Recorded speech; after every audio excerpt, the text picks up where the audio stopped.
Her entire identity was a lie, and DNA finally revealed the shocking truth. Imagine growing up in an imposing mansion, surrounded by luxury and privilege, being called daughter by people you were supposed to love unconditionally. Now imagine discovering that none of it was real, that every hug, every word of affection, every family moment was built upon a foundation of secrets. This is the story of a young woman who dared to question everything she knew, and what she discovered brought her to tears. Her name was Victoria, 23 years old, with a degree in international relations from the country's top private university, living in an exclusive gated community where each home was worth over $2 million. Her father, Edward Carlisle, owned one of the largest construction companies in the region. Her mother, Margaret, chaired 3 charitable foundations and regularly appeared in society columns. Her older brother, James, was taking over the family business, following in his father's footsteps with surgical precision. And then there was Victoria. From the outside, she was the perfect daughter. Designer dresses at gala dinners, an impeccable smile in family photos that adorned the marble walls of the living room. Elegant posture at charity events where her mother introduced her as my youngest daughter, my pride. But inside, Victoria carried a feeling she could never quite name. A sense of displacement, as if she were an actress playing a role that hadn't been written for her. The first signs had always been there. Small details a child wouldn't question, but an adult could no longer ignore. Her eyes, for example. Light green, almost transparent under the sunlight. Everyone in the Carlisle family had deep brown eyes. Her father used to joke when she was little. "Those eyes, you inherited from your great-grandmother, sweetheart. An Irish woman with green eyes no one else ever saw." Victoria always accepted that explanation, until she started paying attention to the family albums, until she realized there was no green-eyed Irish great-grandmother anywhere. Her height had also always been a point of silent tension. Victoria was 5'2", small, delicate, often lost in family photos where her father exceeded 6'1". Her mother was 5'7", and James looked like a tower at 6'3". "You got the short side of the family," her mother would say, laughing, never specifying which side that was. And then there were her interests, the passions that made Victoria feel alive, but which seemed utterly alien to the rest of the family. She loved art. She spent hours in galleries, lost in front of abstract paintings, feeling emotions she couldn't put into words. Her father thought it was a phase. Her mother tolerated it, as long as Victoria still attended important social events. James didn't even bother to hide his disinterest, changing the subject every time she mentioned an exhibition. The Carlisle family breathed business, contracts, investments, expansion. Dinner conversations revolved around land acquisitions, successful bids, strategic partnerships. Victoria tried to participate, she really did, but it was as if she were listening to a foreign language. The words made sense individually, but together they formed nothing that resonated within her. "You are so different from us, Victoria." Her mother said this one day, almost without thinking, while clearing the table after a particularly tense dinner. Victoria had mentioned she was thinking of taking an art history course in Europe. The comment carried something Victoria couldn't identify at the time. Resignation? Frustration? Or something deeper? Something akin to guilt? Victoria laughed, trying to lighten the moment. "Lucky for you to put up with me then." But the phrase echoed. "You are so different from us," as if Victoria were an anomaly, an element that didn't fit into the perfect Carlisle family equation. She started paying more attention after that. She began to notice how people commented on her unique appearance at social events, always with that polite tone that hid curiosity. She began to realize how her mother would avert her gaze when someone commented that Victoria didn't look like her at all. She began to recall small childhood moments that, at the time, seemed insignificant, but now took on a different weight. Like that time, at 7 years old, when she found her birth certificate in a drawer. She couldn't read properly yet, but she remembered asking her mother why the paper looked so new if she was already 7. "We had to request a copy, dear. The original was lost during the move," her mother explained, smiling, before quickly putting the document away. Or that afternoon at 12, when a distant aunt visited the family and stared at Victoria for too long, with an expression that mixed surprise and something close to sadness. "She's grown so much," the aunt murmured to Margaret. "You must be very proud." The pause before proud was strange. Margaret ended the visit earlier than planned. Victoria was 23 now, and for the first time in her life, she allowed the question that always whispered in the back of her mind to gain a loud voice, even if only within her own room, at 3 in the morning, when the mansion's silence was absolute. Am I really their daughter? The question terrified her, because asking that question meant questioning everything. It meant that perhaps the last 23 years had been built on something fragile, something that could crumble if she pulled the wrong thread. But the question also liberated her, because for the first time, that sense of displacement gained a possible name. An explanation that, however terrifying, made more sense than all the vague justifications she had received throughout her life. It was on an ordinary Tuesday that everything began to change. Victoria was in her father's office, looking for a book she had lent him weeks ago. Edward was away on business, and she took advantage of his absence to rummage through the shelves without being questioned about why she needed another book when she had an entire library at home. She found the book, but she also found something more. An old album, hidden behind a row of encyclopedias that clearly had never been opened. The cover was faded, and the edges of the photos inside were yellowed with time. Victoria recognized her parents immediately, much younger, perhaps in their early 20s. And then she saw a photo that made her stop breathing. Her mother, Margaret, visibly pregnant, at a baby shower. The setting was luxurious, elegantly decorated, clearly an expensive event. Friends and family surrounded Margaret, who smiled with a hand over her prominent belly. Victoria turned the photo over. On the back, someone had written in blue pen, "James's baby shower, November 1997. James was born in January 1998. Victoria turned more pages, with hands that were beginning to tremble. More photos of Margaret pregnant. Photos in the hospital with newborn James. Photos of the baby's first months. And then, nothing. No photos of Margaret pregnant again.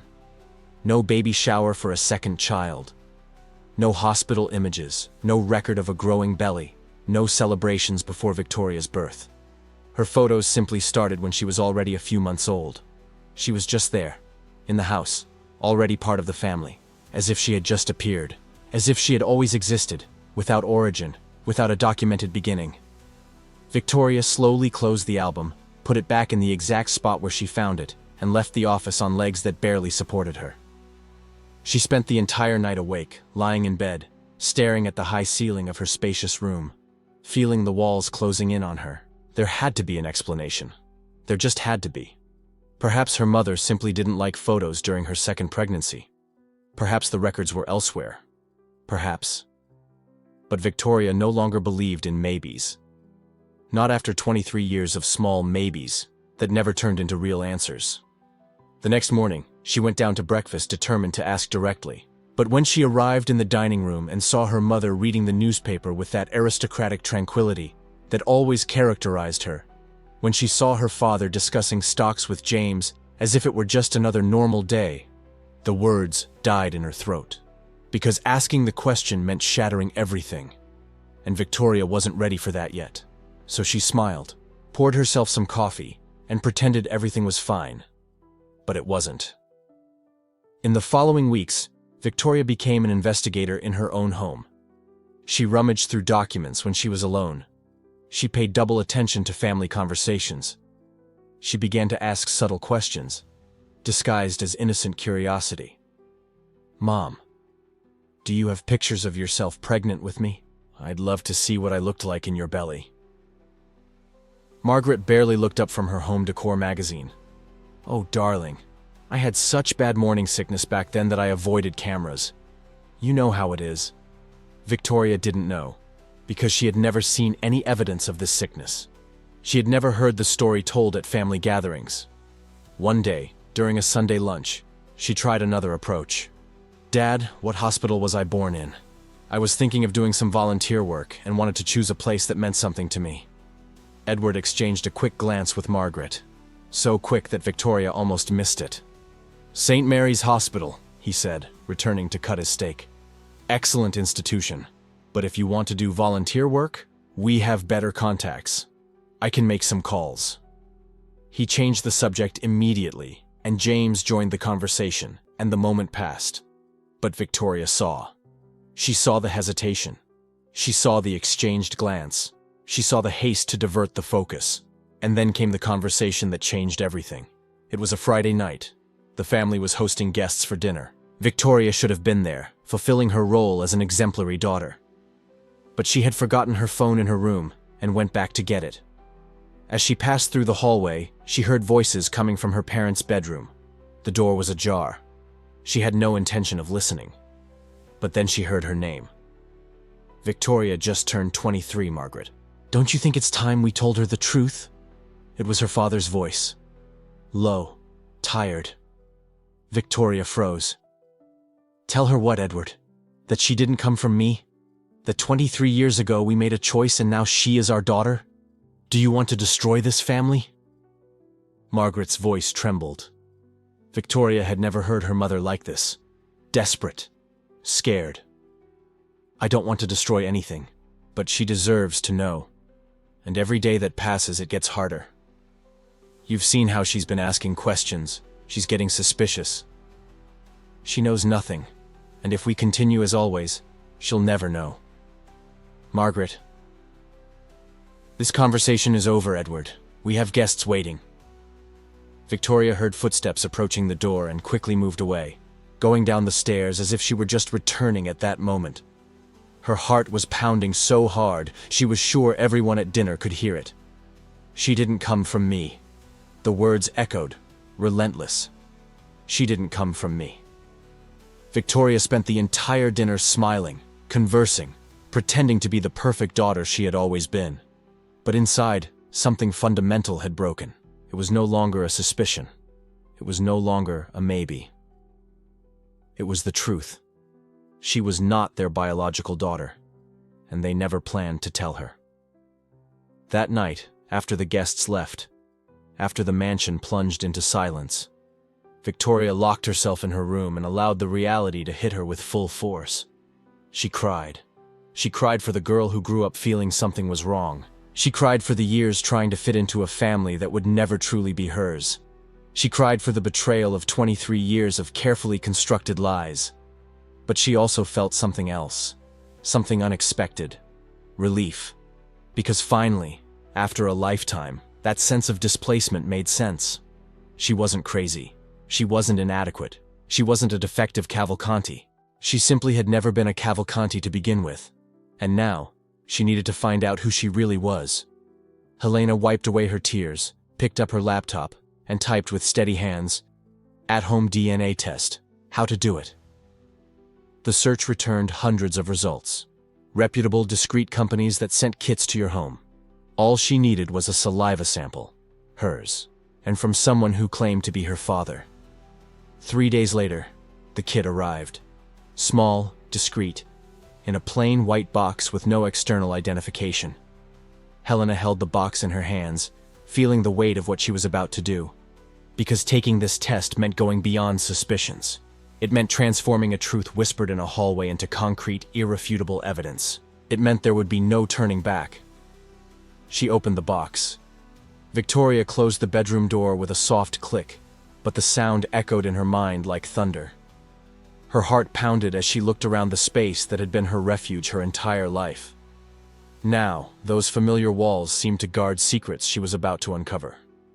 She sat on the bed, taking deep breaths to calm her nerves. The conversation she had overheard continued to reverberate in her ears. "She can never know." Her mother's words were like a sentence, and Victoria knew she could no longer ignore the feeling that had haunted her for years. Something was wrong. Something had always been wrong. Her eyes turned to the shelf where she kept the family albums. Those thick, leather-bound books that documented every birthday, every Christmas, every important moment.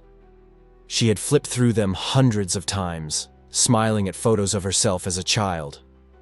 But now, for the first time, she would look at them with different eyes. With slightly trembling hands, Victoria took the first album and opened it on her lap. The first photo was of her at 3 years old, holding a red balloon. She studied every detail of her own face.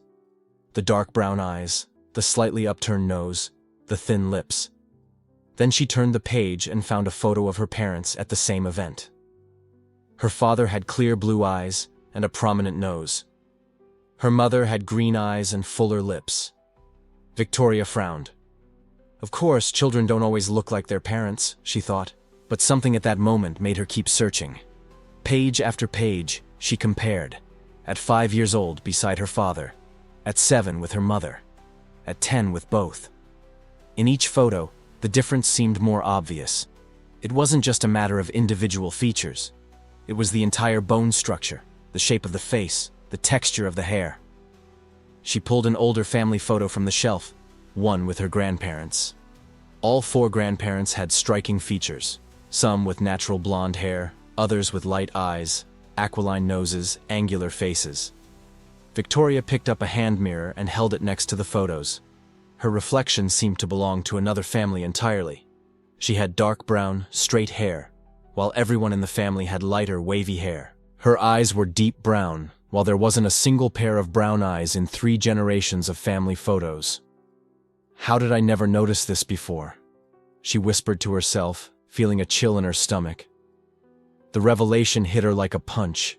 She didn't look like anyone in that family. No one.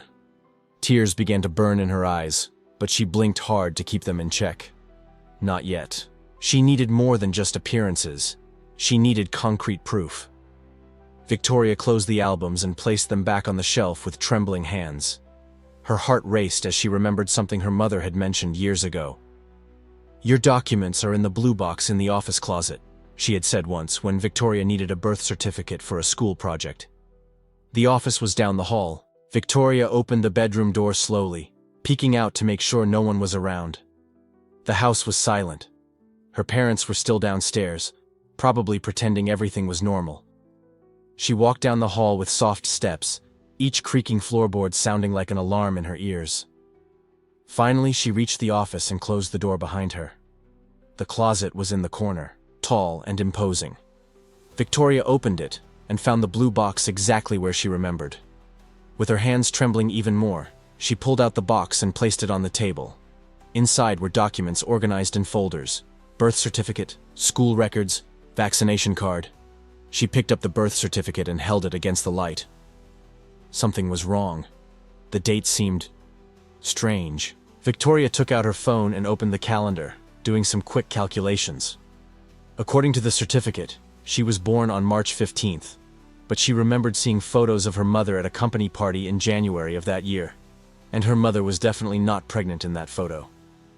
Victoria felt her heart race even faster. She took more documents from the box. Hospital records. She read every line carefully, looking for any detail that seemed out of place. And then she saw it. The hospital mentioned was in a town 3 hours away. Why would her mother have traveled so far to give birth when there was a perfectly good hospital in their own town? Her hands were trembling so much now that she almost dropped the paper. She put everything back in the box, closed the cabinet, and returned to her room, her heart pounding so loudly she could hear it in her ears. Sitting back on the bed, Victoria tried to organize her thoughts. The photos, the birth certificate, the timeline that didn't make sense. Everything was starting to fit together in a disturbing way. But she needed more. She needed something scientific, something that couldn't be ignored or explained away. And then she remembered something from her high school biology class. Blood type. She remembered the teacher explaining how blood types were inherited, how certain parent combinations could only produce certain types of children. Victoria opened her laptop and started researching frantically. She knew her blood type. She had donated blood once in college, and they told her it was AB negative, a rare type. She remembered finding it interesting at the time, but she had never thought much about it. Now, she needed to know her parents' blood types. She remembered a day, years ago, when her father had cut his hand fixing the car. They went to the hospital, and she remembered hearing the doctor say something about him being O positive, and her mother. She had donated blood at a church drive. Victoria remembered her mentioning it was a positive. With trembling fingers, Victoria typed into the Google search, "Can O-type and A-type parents have an AB child?" The answer appeared instantly, clear and irrefutable. No, it was genetically impossible. Parents with O-type and A-type could only have children with O-type or A-type. AB would be impossible. Victoria felt the world spin around her. The laptop screen blurred as tears finally overflowed and streamed down her face. She didn't wipe them away. She couldn't move. "This proves it," she whispered to the empty room, her voice breaking. "This proves I'm not theirs." The revelation hit her with full force. It wasn't just suspicion. It wasn't just appearances. It was science. It was fact. It was impossible for her to be the biological daughter of the parents who raised her. Victoria closed the laptop and hugged her knees, rocking back and forth as she silently sobbed. 23 years of memories, of Christmases, of birthdays, of "I love you" before bed. It all felt like a lie now. Who was she really? Where had she come from? Why had they lied to her all these years? The questions spun in her mind like a tornado, each one more painful than the last. She thought about going downstairs and confronting them right then, demanding answers, screaming until the truth came out. But something stopped her. What if they denied it? What if they invented another lie? She needed definitive proof, something they couldn't contest. Victoria wiped her tears with the back of her hand and picked up her phone again. Her fingers still trembled as she typed into the search. At-home DNA test. Several options appeared. Kits you could order online, take it home, and send to a lab. Results would come in 2 to 4 weeks. It would be private. It would be definitive. She clicked on one of the websites and read the specifications. All she needed was a DNA sample from her and a sample from her parents. It could be saliva, hair with the root, anything. She could collect samples from them without them knowing. A toothbrush, a cup they used, a strand of hair from their pillow. Victoria took a deep breath, trying to calm the tremor in her hands. She was afraid of the confirmation, afraid that the test would prove what she already knew deep in her heart. But she also knew there was no turning back. She couldn't live with this doubt for the rest of her life. With renewed determination, she added the kit to her cart and filled in the delivery information. She chose express delivery.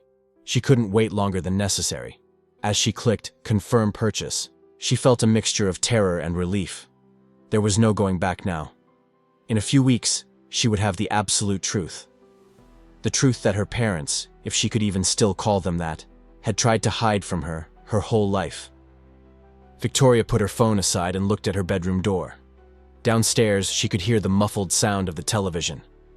They were probably watching the news, as they did every night, pretending everything was fine, pretending they had no secrets, pretending their daughter hadn't just discovered that her entire life was a carefully constructed lie. She lay on the bed, staring at the ceiling. Shadows danced above her, cast by the bedside lamp. For 23 years, she had lived in this house, in this family, believing she knew who she was. Now, all of it was falling apart. And the worst of it all was that she would have to pretend. Pretend everything was fine. Pretend she knew nothing. Pretend she still trusted them. At least until the DNA test arrived. At least until she had irrefutable proof in her hands. Victoria closed her eyes, feeling new tears stream down her cheeks. But this time, along with the sadness, there was something else. A spark of determination. A burning need to uncover the truth, no matter how much it hurt. Because now she knew. Her entire life had been built on a lie, and she wouldn't rest until she uncovered the whole truth. The next 5 to 7 days turned into the longest of my life. The lab had promised the results within that time frame, and each morning I woke up obsessively checking my email. Nothing, just the deafening silence of waiting. But something had changed in me since that day at the lab. I could no longer look at my family the same way. It was as if I had put on new glasses. Everything looked different, distorted, loaded with hidden meanings I had never noticed before. The first thing I noticed was my mother's behavior. Whenever I entered the room, she would tense up. Her shoulders would rise slightly, almost imperceptibly. She would stop what she was doing for a fraction of a second, as if she needed to compose herself before greeting me. On the 3rd day of waiting, I tried to bring up my childhood. "Mom, do you remember my 7th birthday?" That huge party you threw? She froze. The coffee cup trembled slightly in her hand. Why are you asking that? Her voice was sharper than usual. Why that question now? Just curious. I was remembering. There's nothing to remember. She cut in abruptly. It was just a party, like any other. But it hadn't been like any other. It had been absolutely extraordinary.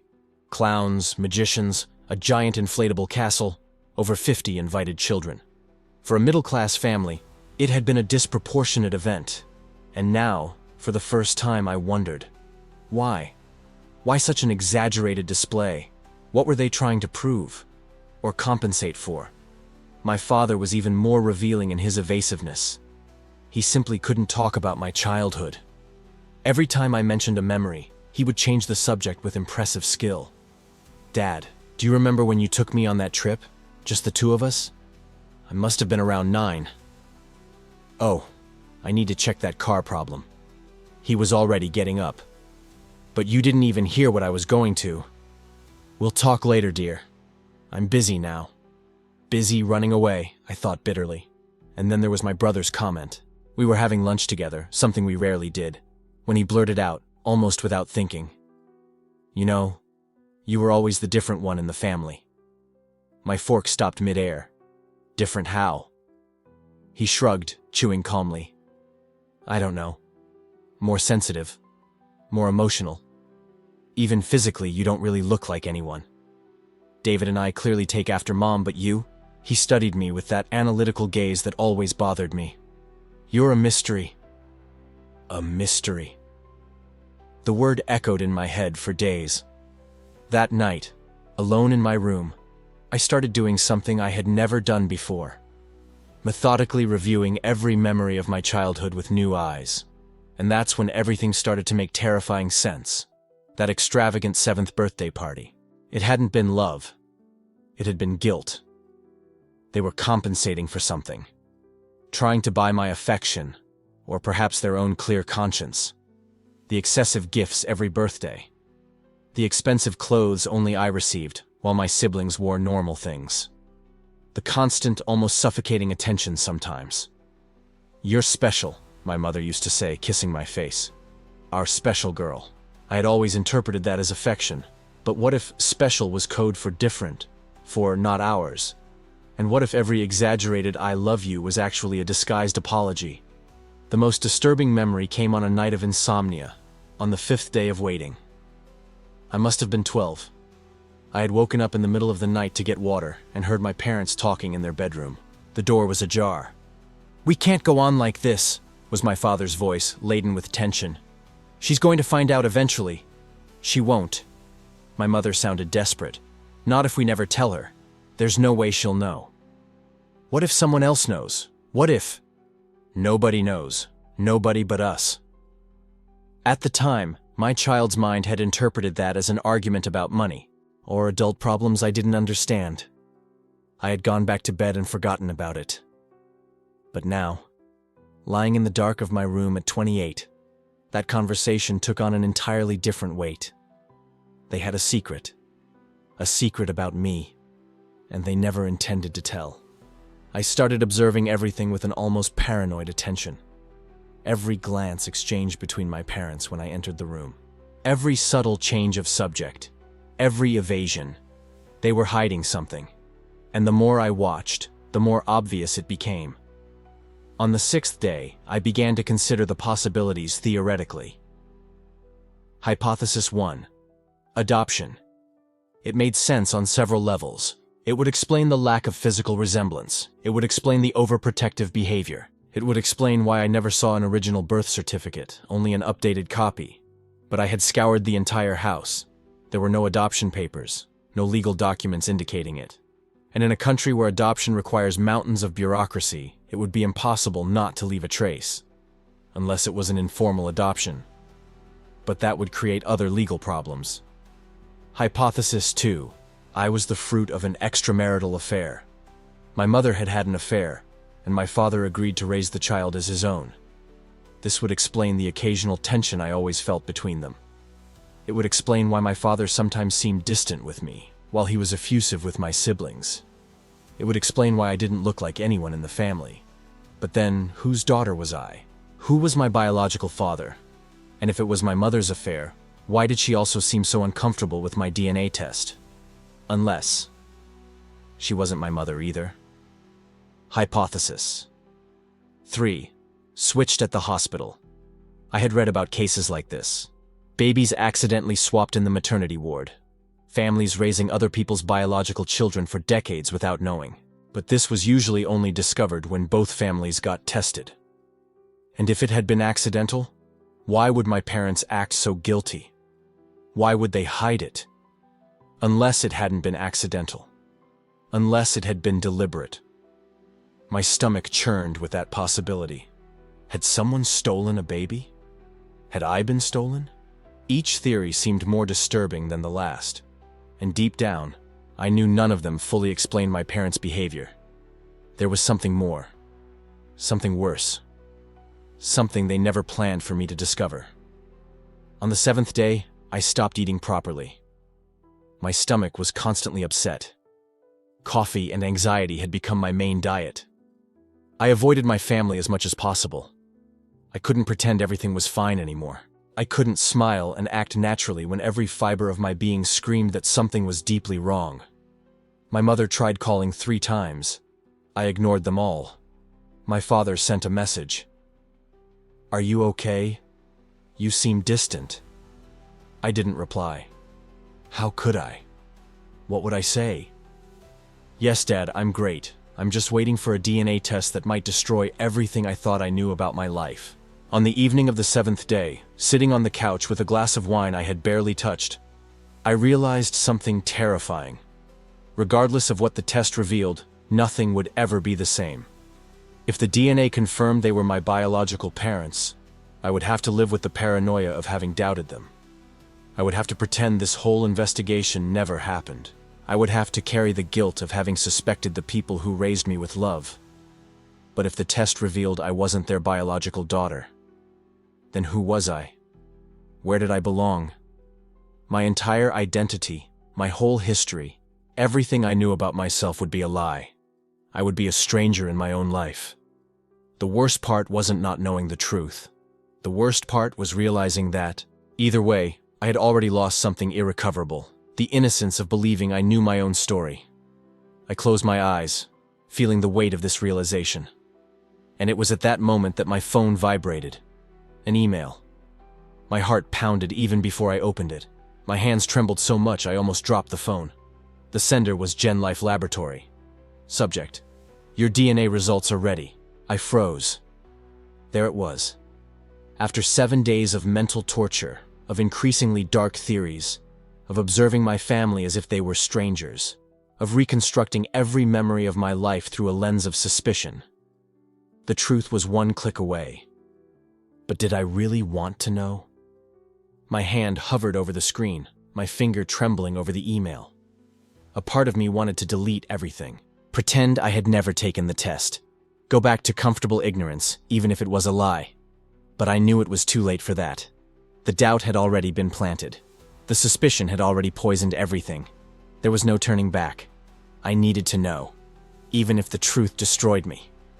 I took a deep, trembling breath and opened the email. Her hands trembled so much she could barely hold the phone. The screen glowed in the darkness of the room, and that notification was there, blinking like a sentence. "Your DNA results are ready." She had waited for this for days that felt like years. Each second dragged on with silent agony. Every interaction with her family was laden with an invisible tension, a weight only she felt. Now, finally, the truth was 1 click away. But her fingers hesitated over the screen, because she knew what would come next would change everything. There was no going back. There was no unseeing what she was about to discover. It was like standing on the edge of a precipice, knowing that the next step would be a free fall with no guarantee of where or how she would land. She closed her eyes, breathed deeply, and clicked. The page loaded slowly, torturously slowly, each second amplifying the tightness in her chest, and then the words appeared. Paternal match. 0%. She blinked. Read it again. Again. Again. 0%. She was not her father's biological daughter. Her heart pounded, her hands sweated, but she kept reading, because there was still a line below, a line that could save something, that could explain, that could. Maternal match, 0%, 0%. The phone slipped from her hands and fell onto the bed. She stood there, paralyzed, staring into the void. Because it didn't make sense. It wasn't possible. Not being her father's daughter? That she had already imagined. Maybe a betrayal. Maybe an affair. Maybe she was another man's daughter, and her mother had hidden it all these years. But not being her mother's daughter either? That was impossible. Biologically impossible. Unless she wasn't the daughter of either of them. Reality hit like a cold wave. She felt the room spin, felt the air leave her lungs, felt every certainty she ever had about herself crumble in a matter of seconds. I'm not their daughter. She said it aloud, as if uttering the words was the only way to make them real. And they were. They were absolutely real. 25 years. 25 years of memories, of family stories, of you have your grandfather's eyes, and you're so much like your aunt when she was young. 25 years of an identity built on a lie so deep, she didn't even know she was living within it. And now, what was left? Who was she? She picked up her phone again, hands still trembling, and read the results for the third, fourth, fifth time. Searching for an error, for an asterisk, for a footnote that said, "This was a mistake, sorry for the scare." But there was none of that. Just numbers, cold, scientific, irrefutable. 0% paternal match, 0% maternal match.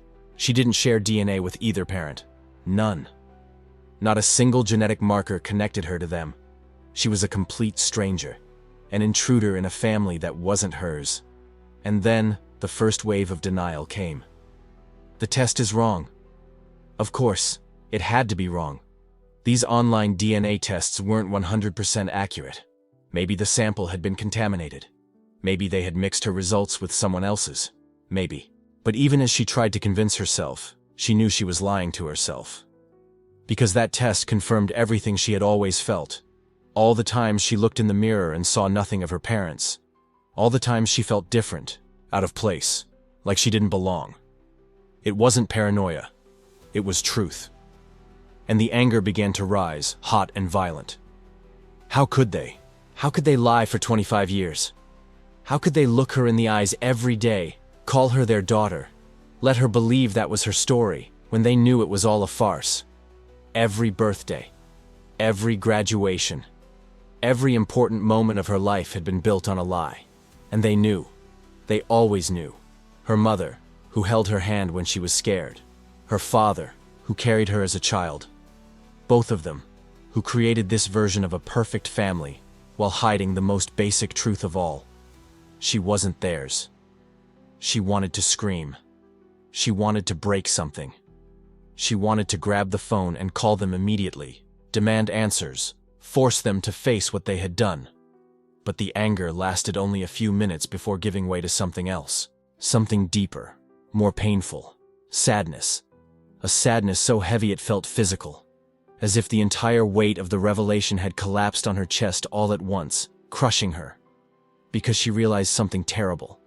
If she wasn't their daughter, then who was she? Where did she come from? Who were her biological parents? Why was she with that family? Was she adopted? Was she abandoned? Was she stolen? Her entire identity, everything she thought she knew about herself, was based on a narrative that was now completely false. She had no roots, no history, no real place of origin. It was as if the ground had been pulled out from under her feet, leaving her floating in a void. She looked around the room where she grew up, and suddenly everything seemed strange. The photos on the wall, the bed, the bookshelf. None of it truly belonged to her, because she didn't belong in that house. She was a visitor, always had been. And then came the desperate bargaining. Maybe there's an explanation. Yes, there had to be. Maybe her parents had a reason. Maybe they had planned to tell her when she was older. Maybe it was an adoption, but they wanted her to feel like a real daughter, so they never mentioned it. Maybe they loved her so much that they thought the truth might hurt her. But even as she tried to justify it, she knew no reason would be enough. Because she had the right to know.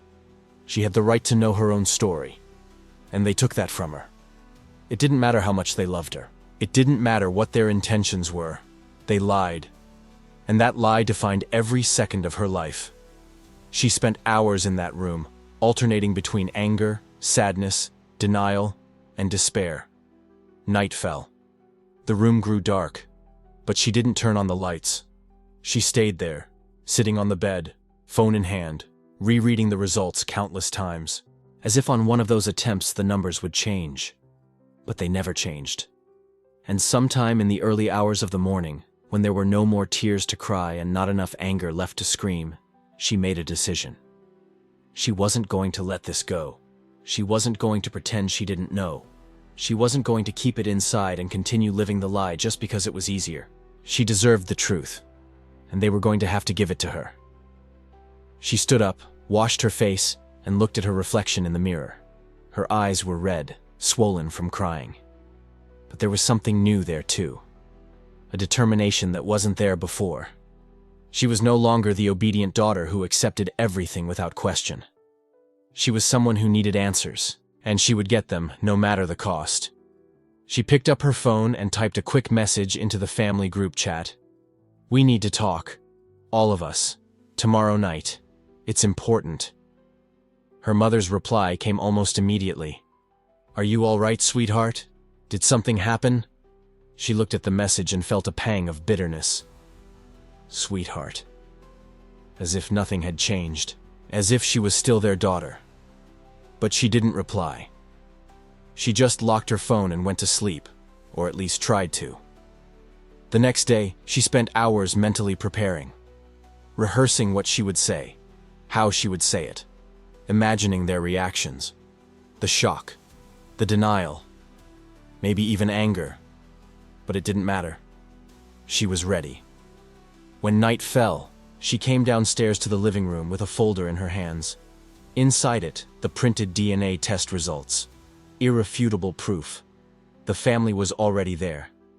Her mother, sitting on the sofa with a worried expression. Her father, standing by the fireplace, arms crossed, face serious.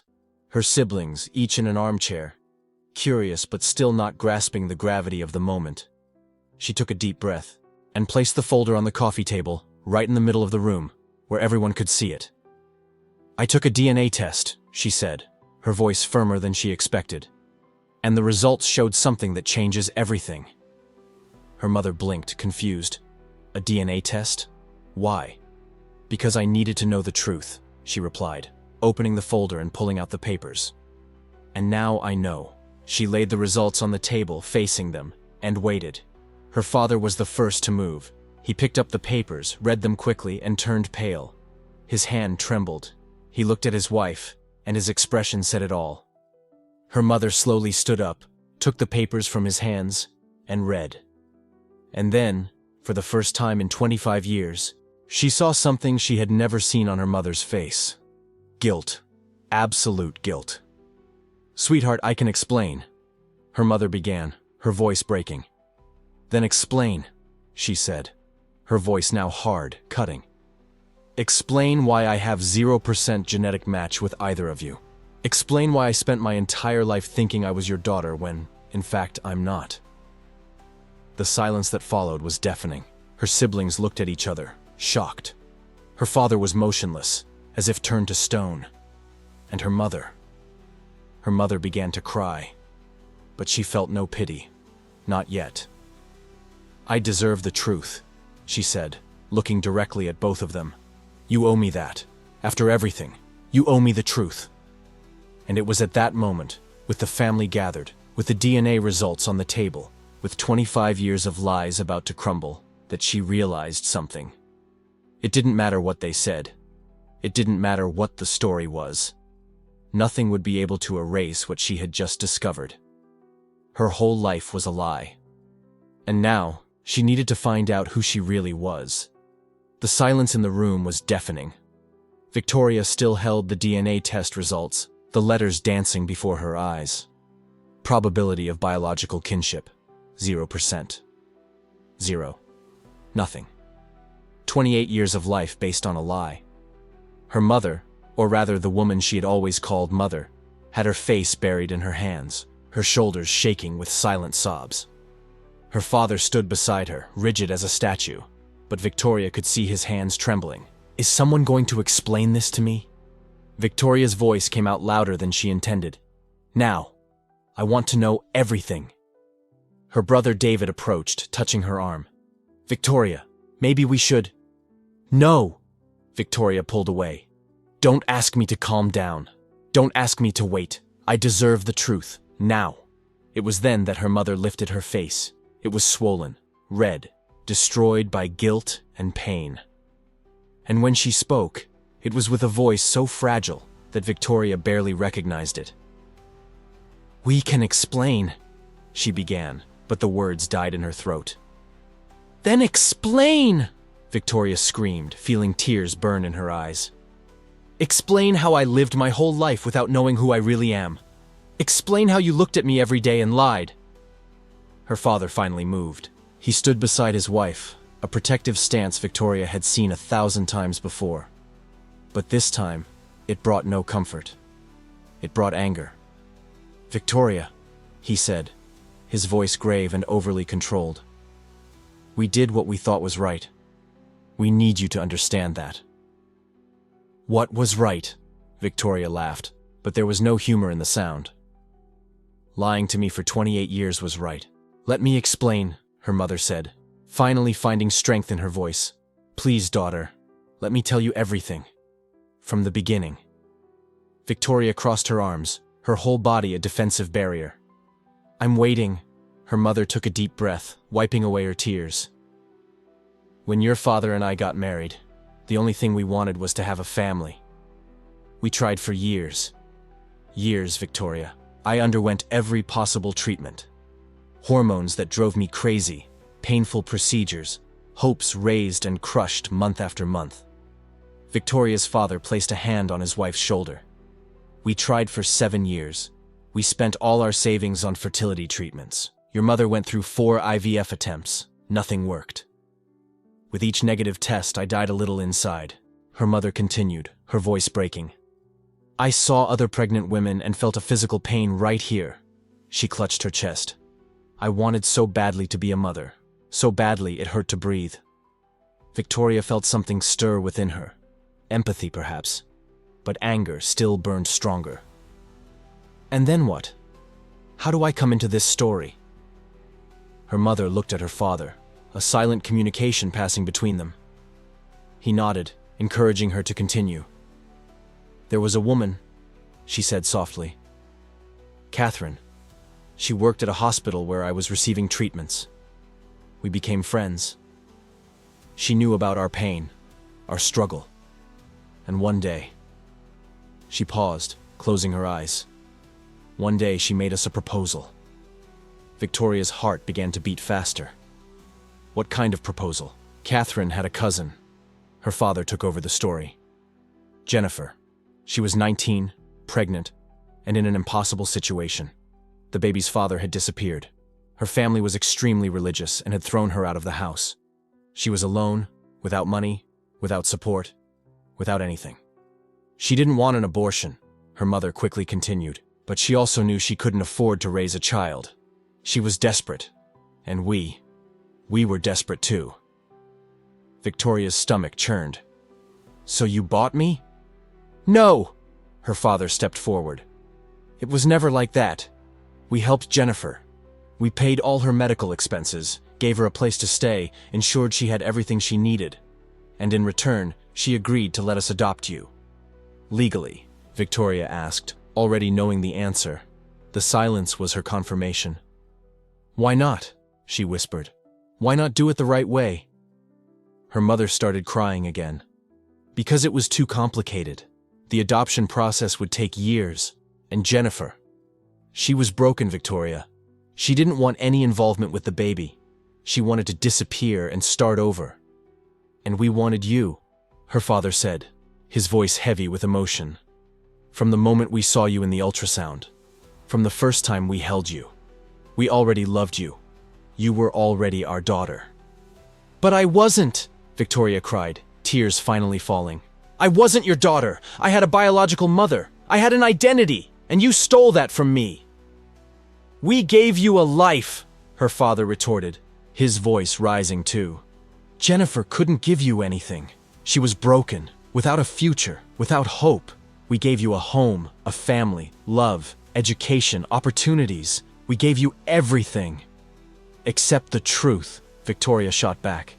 You gave me everything except the right to know who I am, where I came from, who my real mother is. I am your mother. The woman who raised her stood up, her entire body trembling. I was the one who woke up every night when you had nightmares. I was the one who cleaned your knees when you fell. I was the one who held you when your first boyfriend left you. I was the one who was by your side every moment of your life. I am your mother. A mother doesn't lie, Victoria shouted back. The silence that followed was brutal. Rebecca, who had been silent until now, finally spoke. Victoria. Maybe they were trying to protect you. Protect me? Victoria looked at her sister. Half-sister, she corrected herself mentally, feeling a new pang of pain with that realization.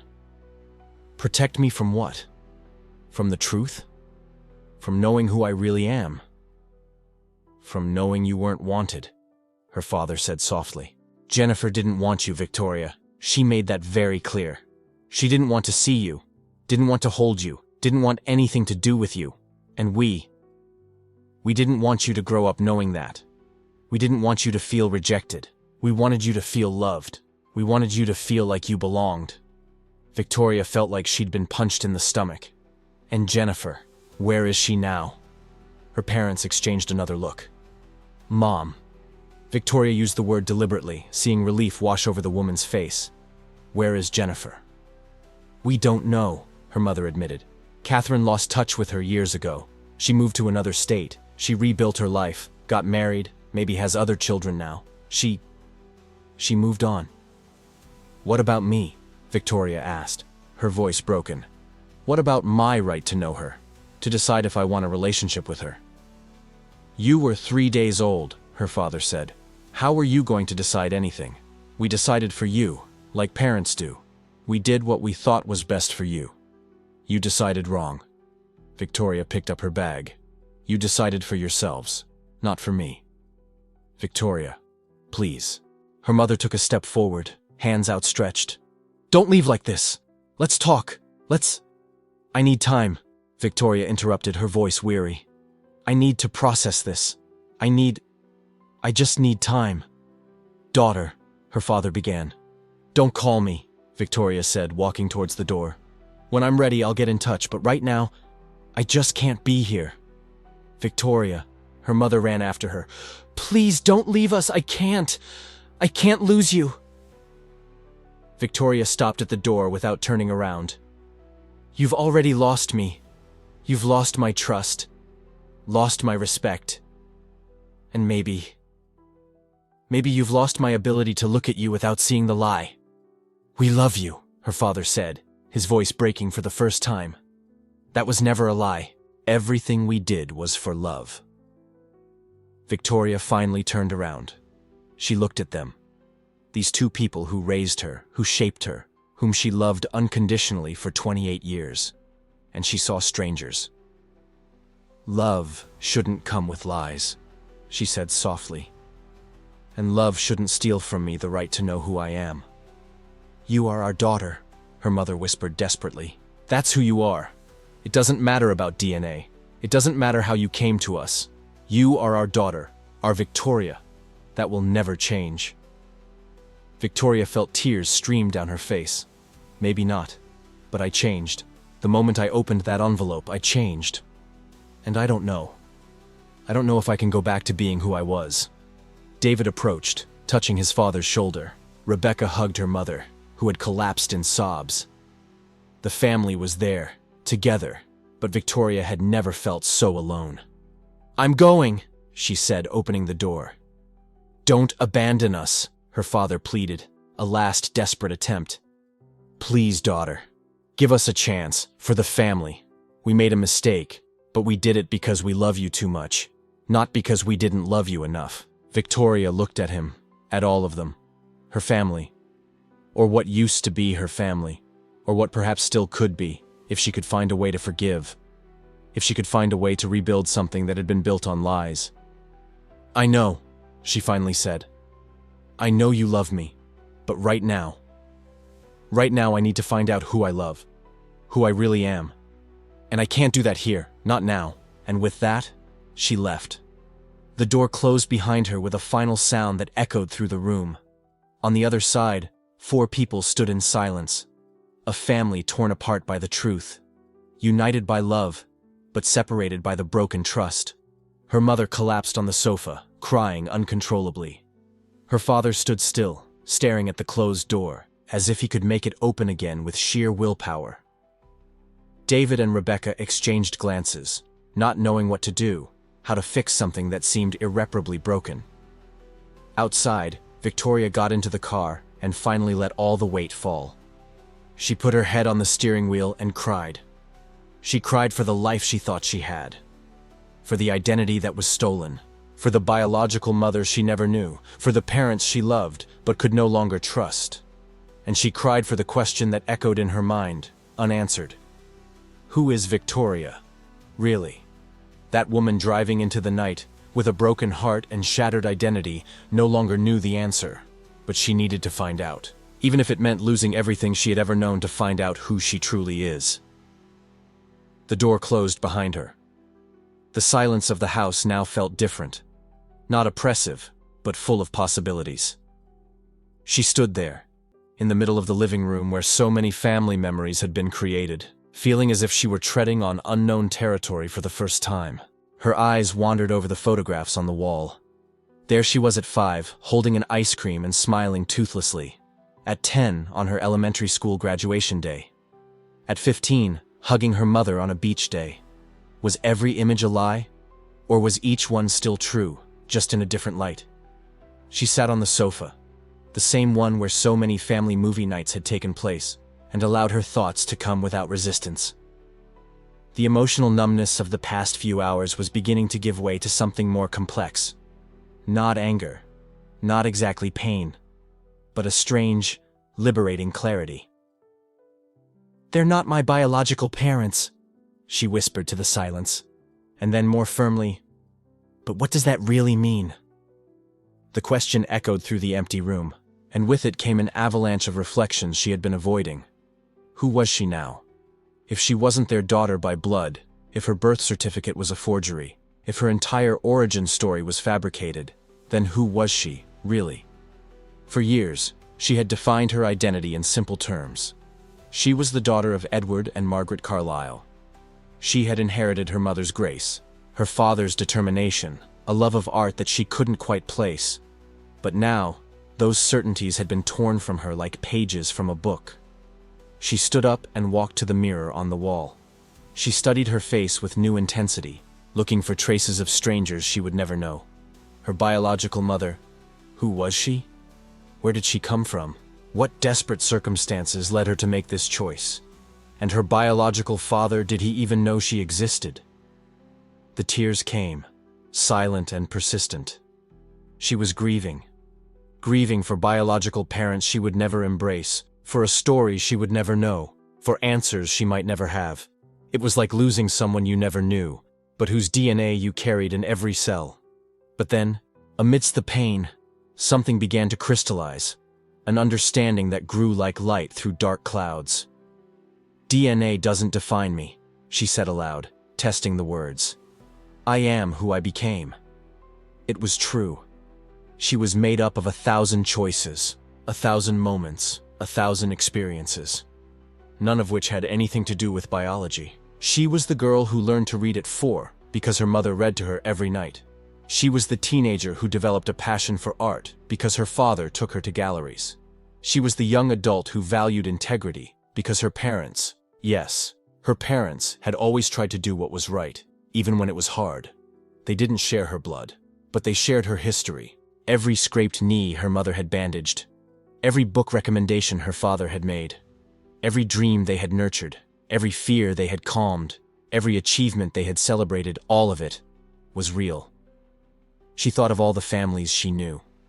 The neighbor who had adopted 2 children and loved them fiercely. Her friend whose stepfather was more of a dad than his biological one ever was. Her cousin raised by her grandmother, who she called Mom. Love didn't come from chromosomes. It came from daily choices, from presence, from sacrifice. And her parents had made choices. Wrong choices, yes. Even criminal ones. But also choices of love. They had chosen her when she was just days old. They had woken in the middle of the night when she cried. They had saved every penny for her education. They had celebrated every small victory and consoled every defeat. For the first time since seeing that email, she allowed herself to remember not just the betrayal, but the whole picture. Her mother teaching her to cook, laughing when she burned the sauce. Her father showing up at every school exhibition, even when he had to miss work. The simple family vacations they planned with such care. The silent sacrifices she could only now, as an adult, fully recognize. They were flawed.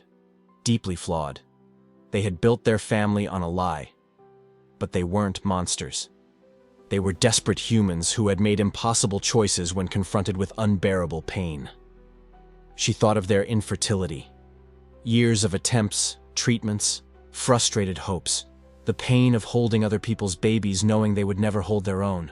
The feeling of failure that society often imposes on childless couples. It didn't justify what they did, but it helped to understand. And the fear. The constant fear of losing her if the truth came out. Every birthday, every birth certificate they had to present, every medical checkup where they lied about family history. All of it carrying the weight of the secret. Always living on the edge of a precipice, knowing that one day everything could collapse. They lived in a prison for 28 years, she realized aloud. A prison they built themselves. The anger she had felt was transforming into something more complex. Not an excuse, but understanding. Not approval, but empathy. They had been imperfect humans trying to do the best they could in impossible circumstances. They had failed morally, but never failed to love her. She picked up the phone, looked at their names in her contact list. Her mother was probably awake, unable to sleep, tormented by regret. Her father must be sitting in silence, his way of processing pain.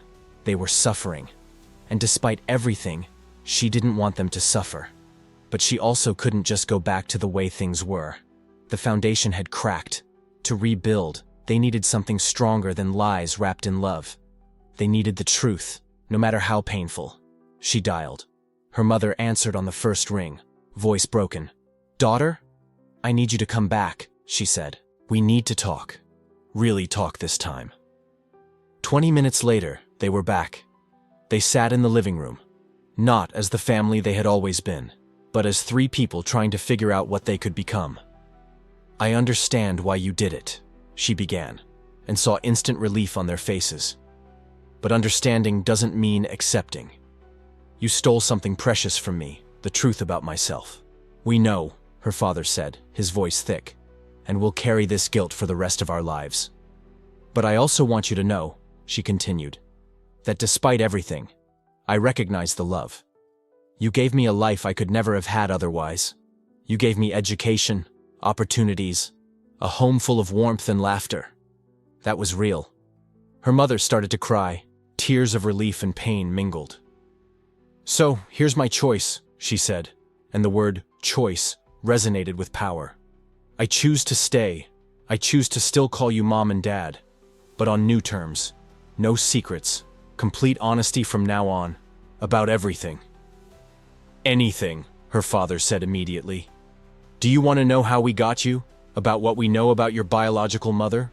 About—" "Everything," she interrupted. "I want to know everything. Every detail. Even the painful ones. Especially the painful ones. And when you don't know something, admit it. No more protective lies." "We promise," her mother said. "We'll spend the rest of our lives earning back your trust."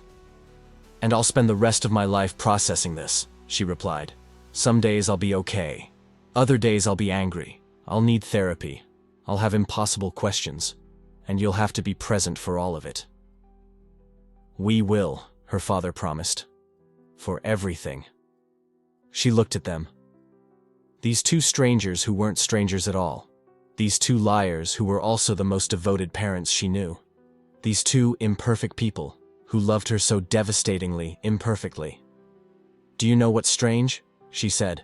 "I was so furious. I felt like everything was a lie. But now I realize that the only lie was biology.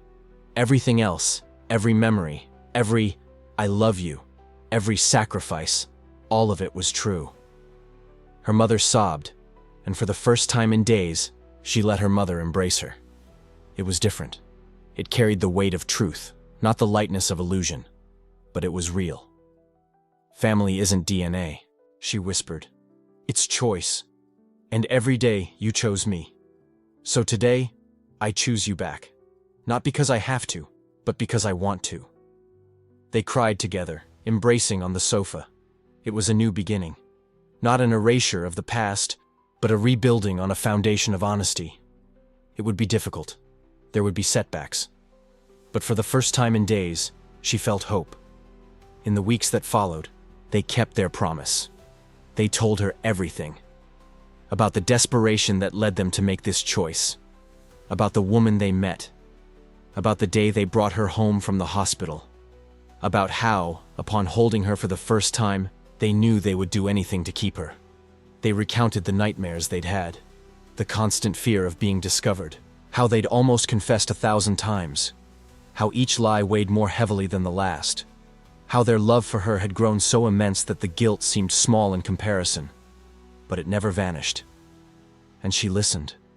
She listened and processed and cried, and little by little, she forgave. Not an instant, magical forgiveness, but the kind that comes from fully understanding the imperfect humanity of the people you love. She also embarked on her own journey. Therapy to process the complexity of her identity. Research into her biological mother, whom she'd likely never find, but she needed to try. Support groups for people with unconventional adoption stories, where she found others navigating similar truths. And she discovered something surprising. She wasn't less for knowing the truth. She was more. More complete. More honest with herself. More capable of loving authentically, because now her love was a conscious choice, not a biological obligation. One day, months later, she was organizing old photos when she found a letter her mother had written when she was 1 year old, but never delivered. It read, "My dearest daughter, you did not come from my body, but you came to my heart. And perhaps one day, when you are an adult and have your own children, you will understand that love doesn't need biology. It only needs choice. And I choose you, every day, for the rest of my life." She read the letter crying, finally understanding that her parents had always known this truth. They had simply waited 28 years to share it. The truth had been painful. It had shattered one version of her family, but it had also liberated them all. Liberated them from the lie, from the fear, from the pretense. And in place of what was destroyed, they were building something stronger. Something based on conscious choice and authentic love. She wasn't their biological daughter, but she was completely, totally, irreversibly their daughter. Not because a DNA test said so, but because 28 years of love, sacrifice, and presence had woven their lives together in a way no test could measure. DNA could tell where she came from, but it couldn't tell who she was, that she had discovered on her own, and she was someone formed by love, not by genetics. If you are struggling with questions of identity, know that the truth, however painful, is the path to wholeness. Knowing where you come from doesn't diminish who you are. It only adds depth to your story. And family isn't about shared blood. It's about shared lives, shared choices, shared love. Her DNA revealed that she wasn't theirs by blood, but love proved that she always was and always will be their daughter.